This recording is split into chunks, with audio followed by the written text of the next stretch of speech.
When you look at the Bible, or I should say the Holy Bible, it's a fantastic book. There's so much in it. I don't know whether you've read it from cover to cover. I have done several times, and, well, I say several, not that many, really. And I've got stuck at places, and I thought, good grief, how on earth can this happen? Why would God let this happen? And at the end of it, you have an amazing book of God's love. People say it's full of history, which it is. And then people say it's his story, which it also is.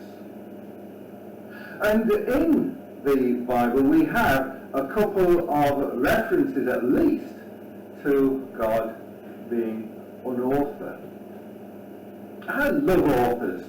I've just read a book recently from somebody, and it's an amazing book telling me about their time in Honduras helping with little children. And at the end of it had been tears, because although the person thought that they hadn't much to offer, but what they had to offer was the love of Christ working through them to other people. And if you ever get a chance to read the book, I encourage you to do it. And Maureen was the authoress. Thank you, Maureen, for sharing that book with me. I read it. It's absolutely lovely. I couldn't put it down. One of my favourite detective writers is Sir Arthur Conan Doyle, who was born in Edinburgh in Scotland in 1890, knighted in 1902, and wrote, of course, the Sherlock Holmes stories, consisting of some 60 novels, the first one being A Study in Scarlet. Now, you may prefer other detectives written by Agatha Christie, such as Hercule Poirot or Miss Marple, and perhaps the television series Vera, played by Brenda Blethyn, or some other such detective. Now, they all contain some intrigue in their whodunit tales, and often keeps you guessing right to the end with the plots and subplots as to who actually did the crime, how they conceived it and acted it out, and for what motives. All very mysterious, and something which often keeps you in the dark, as I say, right up to the end, when there's sometimes a final twist. Today I'd like to focus on a couple of readings. One from Hebrews, chapter 12. Is it the red one?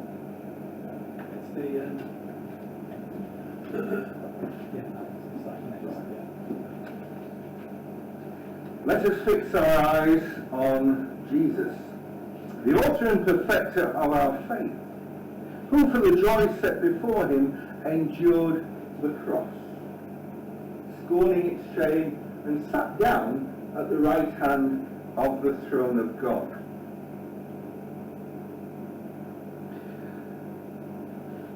The author and perfecter of our faith. Now, it may seem rather strange, because I'm not sure none of us could see any joy in the suffering on the cross. But for the words set before him, we look beyond the cross to the end result, the completion of God's plan of redemption. Here we see God's perfect story of love for his creation, the one who knows all about us, and who at the end perfects our faith. Leonardo da Vinci once wrote, "Love shows itself more in adversity than in prosperity, as light does, which shines most where the place is darkest." At the cross we have the greatest sacrifice that can be given, the gift of life. And through the darkness of that time on the cross, the curtain of the temple is torn in two, and the light of Christ illumines the darkest deed and time in history. George Eliot wrote, Only in the agony of parting do we look into the depths of love. It is only when someone we love so much leaves us that we feel the depth of that love. Christ suffered for his love for us and shows us that depth of love for each one of us on the cross. James E. Faust wrote, "The depth of the love of parents for their children cannot be measured. It is like no other relationship. It exceeds concern for life itself. The love of a parent for a child is continuous and transcends heartbreak and disappointment." How true those words are when we read in John 3:16, "For God so loved the world that he gave his only begotten Son, so that whoever believes in him should not perish, but may have everlasting life." In Galatians chapter 4, "But when the right time came, God sent his Son, born of a woman subject to the law. God sent him to buy freedom for us who were slaves to the law, so that he could adopt us as his very own children. And because we are his children, God has sent the Spirit of his Son into our hearts, prompting us to call out, 'Abba, Father.' Now you are no longer a slave, but God's own child. And since you are his child, God made you his heir." Now that's, when you look at it, it's a mind-blowing concept that God invites and accepts us to be his adopted children. And in consequence, what an inheritance we receive, the gift of eternal life. I wonder how many here have tried to write a story. I guess most of us have, whether it was many years ago at school or perhaps some other time in our lives, whether we invented a story to read to our grandchildren or whatever. We would have at some point used our powers of imagination to provide our reader with what we hope would be a good read.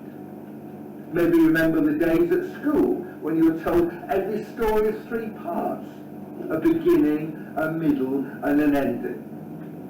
And as an author, or indeed an authoress, you would weave your story around the characters, introducing them each one in their turn and using them in your plots and subplots, weaving a tangled web of intrigue and mystery. In the book of Ephesians, Paul speaks about the mystery of faith. And in his prayer to the Ephesian church, he says, "I pray that you, being rooted and established in love, may have power together with all the saints to grasp how wide and long and high and deep is the love of Christ, and to know this love that surpasses knowledge, that you may be filled to the measure of all the fullness of God." Have you been reading a sentence or a paragraph and then had to reread it because you've not taken a word in of what you've been reading? And God's word contains so much richness that we have to read and read again before what's in it can sink into our human reasoning. Sometimes we just have to stop and let the word of God percolate in us so we can get the goodness from it. If you like coffee, you probably like a percolated coffee rather than an instant coffee. But a percolated coffee takes a little bit longer to make. The water's got to percolate through those grains. And you get the richness of the flavour. And so God's word has to percolate through the filter of our minds, and that takes some time. And as I said, if you're the author of the novel, you know the beginning from the end. You know the characters. You know the entrances and the exits. You have to plan so much before a word is put onto paper. The idea has to formulate in your mind, to be mulled over, and that takes time. It is the author who gives the characters life, who is instrumental in developing every detail of the story, its twists and turns. And when things seem to go wrong, develop something positive from something negative. When we read the Holy Bible, not only are we looking at history, but as I said, also his story. God's story of redemption for mankind. And each one of us is part of that story, whether we accept it or not. Just look at the words from Psalm 113 and 9, verses 13 to 16. For you created my inmost being. You knit me together in my mother's womb. I praise you because I am fearfully and wonderfully made. Your works are wonderful. I know that full well. My frame was not hidden from you when I was made in the secret place. When I was woven together in the depths of the earth, even there your eyes saw my unformed body. All the days ordained for me were written in your book before one of them came to be. God has written each one of us into his wonderful story of life.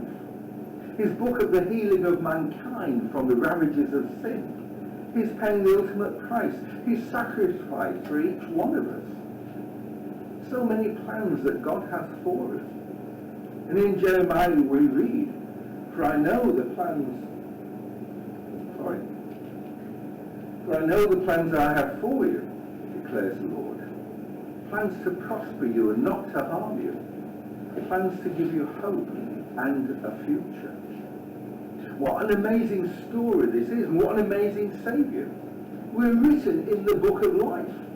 God knew us from the beginning of time, even before we were born, would know what we would do, good and bad, but loves us all the same. The perfect Father. No wonder we are told that Jesus is the author and perfecter of our faith.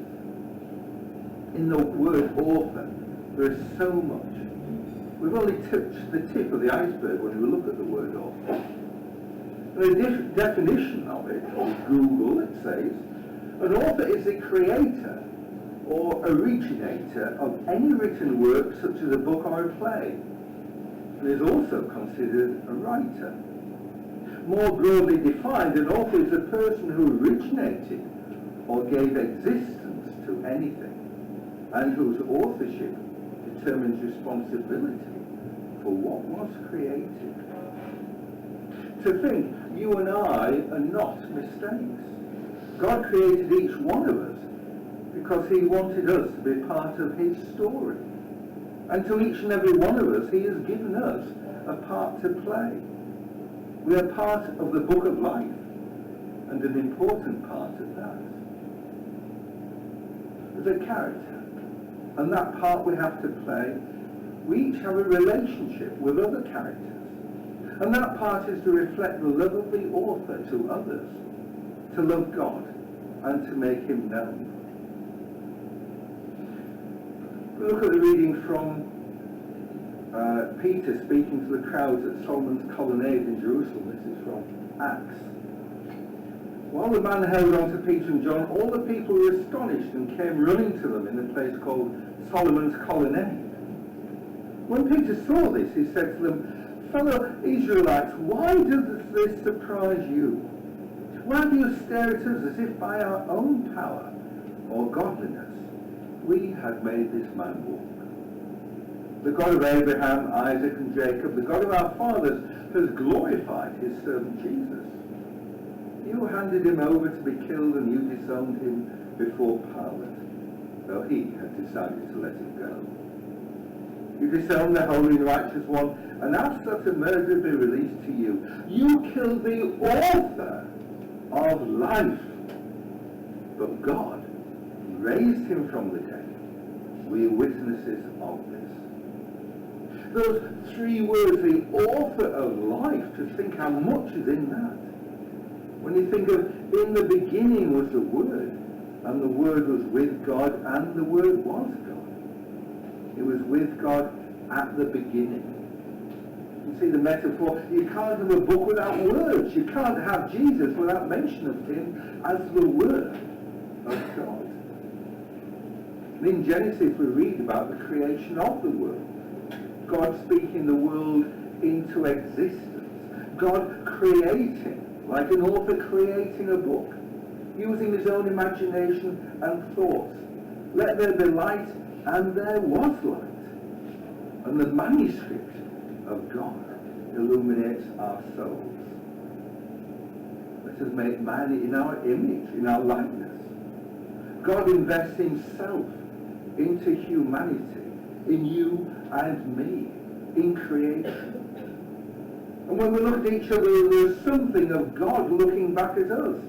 And that may be easy to see in a Christian who you may love and you've got a relationship with, a fellow brother or sister. But in someone you don't like, can we actually see God looking at us from them? The word author contains such a wealth of ideas, and there is such a depth of meaning to this word. However, that word author is qualified by Peter. Jesus becomes not just the author, but the author of life. God created life at the beginning of time, like an author creates life in his book, in the characters which in turn play their parts. In the Gospel of John, very truly I tell you, it was not Moses who gave you the bread from heaven. It is my Father who gives you the true bread from heaven. For the bread of God is that which comes down from heaven and gives life to the world. To the Samaritan woman at the well, Jesus says, whoever drinks of this water will thirst again. But whoever drinks of the water that I shall give him will never thirst. But the water that I shall give him will become in him a fountain of water springing up into everlasting life. In John's Gospel, I give them eternal life, and they shall never perish. No one will snatch them out of my hand. As an author creates and breathes life into his and their characters, so our Father in heaven creates and breathes life into us. We're all part of God's plan. Let us live our lives for him, our Creator, our author of life, and let's ensure that we do not waste the life that God has given us.